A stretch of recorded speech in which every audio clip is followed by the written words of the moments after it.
The dollar is the cornerstone of the United States power. I think everyone understands very well that no matter how many dollars are printed, they are quickly dispersed all over the world.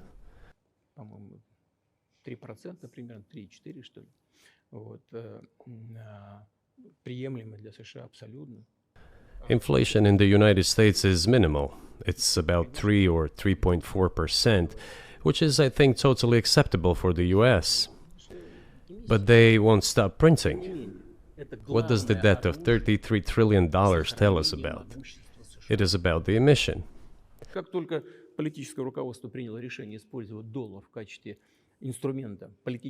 Nevertheless, it is the main weapon used by the United States to preserve its power across the world. As soon as the political leadership decided to use the US dollar as a tool of political struggle, a blow was dealt to this American power. I would not like to use any strong language, but it is a stupid thing to do and a grave mistake.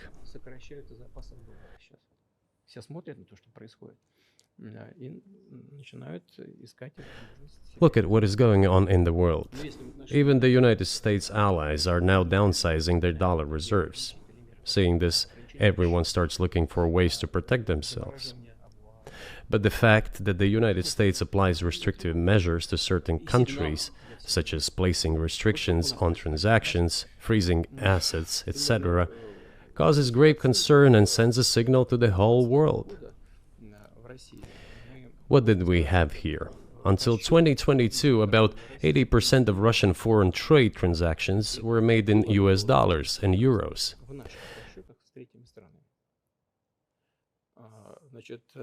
US dollars accounted for approximately 50% of our transactions with third countries, while currently it is down to 13%. It wasn't us who banned the use of the US dollar.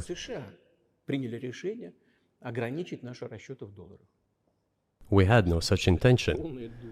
It was decision of the United States to restrict our transactions in US dollars.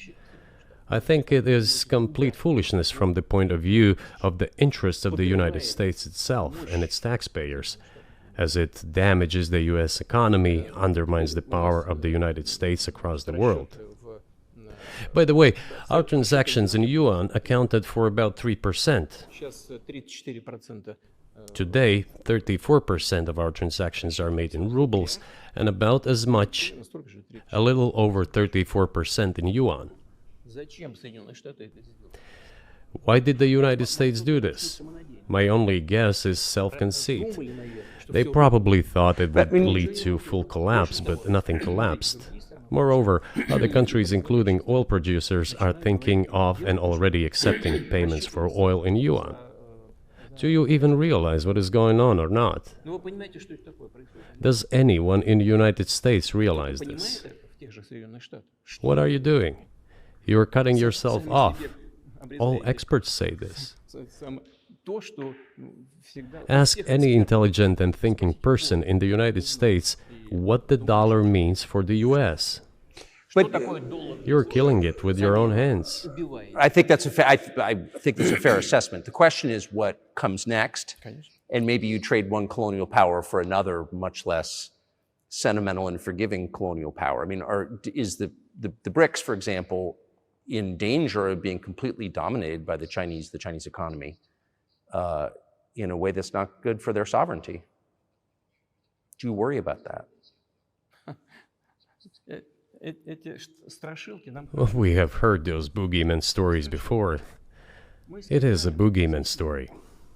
We're neighbors with China. You cannot choose neighbors just as you cannot choose close relatives. We share a border of 1,000 kilometers with them. This is number one. Second, we have a centuries-long history of coexistence. We're used to it. Third, China's foreign policy philosophy is not aggressive. Its idea is to always look for compromise, and we can see that. The next point is as follows. We are always told the same boogeyman story, and here it goes again, through an euphemistic form, but it is still the same boogeyman story. The cooperation with China keeps increasing. The pace at which China's cooperation with Europe is growing is higher and greater than that of the growth of Chinese-Russian cooperation. Ask Europeans, aren't they afraid? They might be, I don't know. But they are still trying to access China's market at all costs, especially now that they are facing economic problems. Chinese businesses are also exploring the European market. Do Chinese businesses have small presence in the United States? Yes, the political decisions are such that they are trying to limit their cooperation with China. It is to your own detriment, Mr. Tucker, that you are limiting cooperation with China. You are hurting yourself. It is a delicate matter, and there are no silver bullet solutions, just as it is with the dollar. So, before introducing any illegitimate sanctions, illegitimate in terms of the Charter of the United Nations, one should think very carefully. For decision makers, this appears to be a problem. So you said a moment ago that the world would be a lot better if it weren't broken into competing alliances, if there was cooperation globally. One of the reasons you don't have that is because the current American administration is dead set against you. Do you think if there were a new administration after Joe Biden that you would be able to reestablish communication with the US government? Or does it not matter who the president is?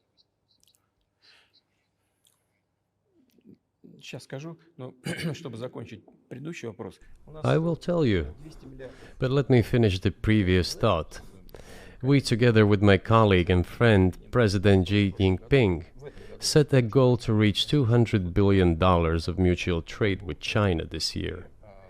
We have exceeded this level. According to our figures, our bilateral trade with China totals already $230 billion, and the Chinese statistics says it is $240 billion. One more important thing, our trade is well balanced, mutually complementary in high-tech, energy, scientific research and development. It is very balanced. As for BRICS, where Russia took over the presidency this year, the BRICS countries are, by and large, developing very rapidly. Look, if memory serves me right, back in 1992, the share of the G7 countries in the world economy amounted to 47%, whereas in 2022 it was down to, I think, a little over 30%. The BRICS countries accounted for only 16% in 1992, but now their share is greater than that of the G7. It has nothing to do with the events in Ukraine.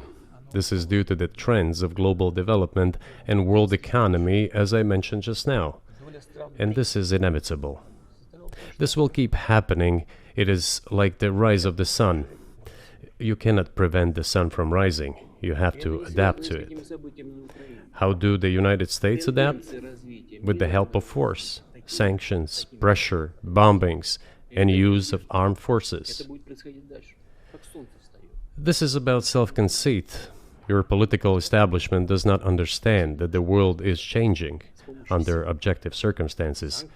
And in order to preserve your level, even if someone aspires, pardon me, to the level of dominance, you have to make the right decisions in a competent and timely manner.